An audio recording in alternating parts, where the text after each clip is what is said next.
4 কোটি পরিবার পাবে এই ফ্যামিলি কার্ড। যারা আমাকে মন থেকে ভালোবাসেন তারা একটা লাইক, ফলো করে ভিডিওটি শেয়ার করে দিন। প্রধানমন্ত্রী তারেক রহমানের কন্যা জাইমা রহমানের নামে ভুয়া ভিডিও ছেড়ে লাখ লাখ টাকা হাতিয়ে নিচ্ছে প্রতারক চক্র। অনুদান দেওয়ার প্রলোভন দেখিয়ে ফেসবুক ও টিকটকে জাইমা রহমানের ডিপ ফেক ভিডিও প্রচার করে এসব প্রতারণা করা হচ্ছে। এমন অন্তত 1 ডজন পেজ ও আইডি এবং টিকটক আইডি খুঁজে পেয়েছে এশিয়া পোস্টের ফ্যাক্ট চেকিং টিম।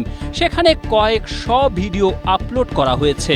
অনেক ভিডিও মিলিয়নের উপরে মানুষ দেখেছে।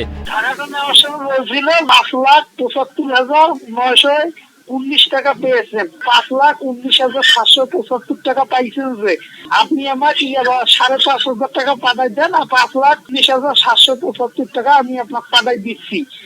এই কথা বলি 5,000 টাকা পাঠাই দিছে, 5,500 টাকা পাঠাই দিছে, কিন্তু এখন পর্যন্ত 5,775 টাকা দেয় নাই।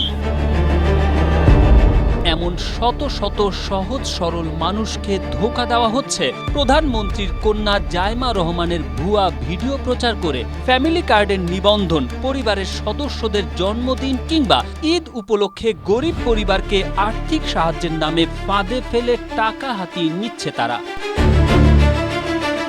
জাইমা রহমানের নামে অনলাইনে প্রতারণা করছে এমন অন্তত 1 ডজন পেজ, প্রোফাইল ও টিকটক আইডির খোঁজ পেয়েছে এশিয়া পোস্টের ফ্যাক্ট চেকিং টিম। এর মধ্যে আছে জাইমা রহমান, ব্যারিস্টার জাইমা রহমান, জাইমা রহমান 0.6, মানবতার আলো ইত্যাদি। জাইমা রহমানের নামে কিওয়ার্ড সার্চ করে সামাজিক যোগাযোগ মাধ্যম ফেসবুক এবং টিকটকে তার নামে অসংখ্য প্রোফাইল এবং পেজ পাওয়া যায়। বেশিরভাগ প্রোফাইলই রাজনৈতিক অপতথ্য ছড়ানো কাজে ব্যবহার হলেও আর্থিক প্রতারণার সাথে যুক্ত অন্তত 1 ডজন প্রোফাইল শনাক্ত করতে পেরেছে এশিয়া পোস্ট। যাচাইয়ে দেখা গেছে ফেসবুকে জাইমা রহমানের ভেরিফাইড প্রোফাইলটি ইংরেজি নামে খোলা হয়েছে, কিন্তু নামের বাংলায় বিভিন্ন ধরনের বানান এবং আগে পিছে অন্যান্য উপাধি যুক্ত করে পরিচালিত হচ্ছে এসব প্রোফাইল। এ ধরনের একটি পেজ জাইমা রহমান। 28 মার্চ বিকেল 4টায় এই প্রতিবেদন লেখা পর্যন্ত পেজটিতে 5 লক্ষাধিক ফলোয়ার থাকতে দেখা গেছে। পর্যবেক্ষণ করে দেখা গেছে পেজটি থেকে গত 2 মাসে 364টির বেশি এ ধরনের আর্থিক প্রতারণামূলক ভিডিও পোস্ট করা হয়েছে। এর মধ্যে বেশ কিছু ভিডিও 25 থেকে 35 লক্ষাধিক বার ভিউ হওয়ার পাশাপাশি হাজার হাজার নেটিজেনকে সেখানে বিকাশ নগদ নাম্বার কমেন্ট করতে দেখা গেছে। অনুসন্ধানে প্রতিবেদক দৈব চয়ন ভিত্তিতে 10 জন পুরুষ এবং 10 জন নারী মন্তব্যকারীকে ফোন করে আর্থিক সাহায্য বা পুরস্কার পাওয়ার বিষয় জানতে চায়। এর মধ্যে 4 জন পুরুষ জানিয়েছেন নাম্বার কমেন্ট করার কয়েক সপ্তাহ পেরিয়ে গেলেও তাদের সাথে যোগাযোগ করা হয়নি। 2 জন জানিয়েছেন তাদের কাছ থেকে নিবন্ধনের জন্য জাতীয় পরিচয়পত্র এবং অন্যান্য কাগজপত্রের পাশাপাশি 300 টাকা চাওয়া হয়েছে।